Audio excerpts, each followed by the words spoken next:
आपण आहोत आता भोर तालुक्यातील महाड पंढरपूर रस्त्यावर वडगाव गावाजवळ. आपण पाहतोय की तर रस्त्याच्या काम इतकं संत गतीने चालू आहे आणि रस्त्यावर एवढ्या मोठ्या प्रमाणात खडी पडलेली आहे की रोज या ठिकाणी वाहतूक करत असताना अपघात होतात. मोठाले खडे दगड हे रस्त्यावर येत आहेत. त्या ठिकाणी भोरवरून शिरवळ MIDC कडे जाणारे तरुण वाहतूक करत असतात, टू व्हीलरवरून वाहतूक करत असतात. आपण जाणून घ्या तरुणांकडनं की ते काय समस्या आहेत त्यांच्या आणि काय परिस्थितीतनं ते रोज ह्या परिस्थितीनं रस्त्याने या रस्त्यावर. काय सांगाल? काय नमस्ते.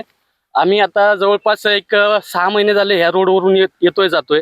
ह्या रोडची कामाची प्रगती अतिशय संत गतीने चाललेली आहे आणि त्याचप्रमाणे जे एक साईडनी रोड बनवायला पाहिजे, जो रोडचा क्राऊड येतोय जातोय कंपनीसाठी, जवळपास हजारो गाड्या जातात टू व्हीलर, त्यासाठी अजिबात सुविधा नाही तिथं. म्हणजे ही खडी बघताय तुम्ही, इतकी मोठ्या प्रमाणात खडी रोडवर पडलेली आहे की त्याचं कुठलंही त्यांच्याकडून रोलिंग होत नाही किंवा पिचिंग होत नाही.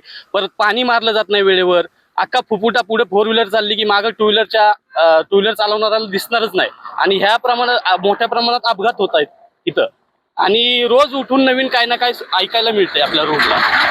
काय सांगशील? काय परिस्थितीनं रोज यातनं कामाला जावं लागतं, आपल्या उद्योगाला जावं लागतं? रोज सर्वांनाच त्रास आहे याचा. मुख्य म्हणजे शेतकऱ्यांना पण त्रास आहे. काय होतंय, या फुफुट्यामुळं शेतीवर परिणाम होतोय. पिकं उपजारे येणार, पिकांवर सगळे जास्त फुफुटा आहे. ते पाणी मारायचे ज्या ठिकाणी तिथं एकच टँकर पाणी मारतोय. म्हणजे प्रत्येक वेळी टू व्हीलरवाल्यांना असो, 4 व्हीलरवाल्यांना असो, सगळ्यांनाच त्रास आहे. काय होतं रस्त्याची परिस्थिती की तुम्हाला गाडी चालवता येते का? गाडी रस्त्यावर गाडी चालवताच येत नाही. जाताना येताना इतकी अडचण होती, असं वाटतं पडते काय होते, लागते काय होते, म्हणजे भरपूर त्रास होता या रोडने. रात्रीच्या वेळी कसं काय तुम्ही प्रवास? रात्रीचं करू शकत नाही प्रवास, एवढा प्रॉब्लेम आहे आपल्या रोडमुळे. आपण पाहिलं की लोकांच्या समस्या की दिवसा सुद्धा या रोडने प्रवास करणं अशक्य आहे, रात्री तर त्याहून बेकार परिस्थिती होती. आणि भोरवरून रोज शेकडो तरुण शिरवळ MIDC कडे कामासाठी व उद्योगधंद्यासाठी पोटासाठी जात असतात आणि याच रोडने प्रवास करत असतात. त्यांचा प्रवास हा रोज गेली 2 वर्ष झाली अतिशय बिकट परिस्थितीतून चालू आहे. तर प्रशासनाने यावरती लक्ष घालावं, NHAI ने यावर लक्ष घालावं आणि त्वरित या रस्त्याची डागडुजी लवकर पूर्ण करून हा रस्ता वाहतुकीसाठी खुला करून द्यावा.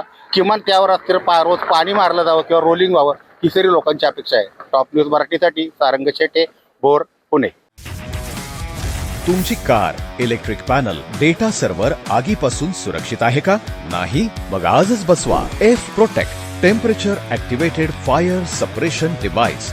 यामध्ये आहे eco friendly non toxic pressurised liquid, जे आग लागल्यास क्षणार्धात ऍक्टिव्हेट होऊन आगीवरती मिळवते नियंत्रण. बसवण्यास अतिशय सोपे आणि सुटसुटीत टेकालिपचे एक दर्जेदार उत्पादन F Protect.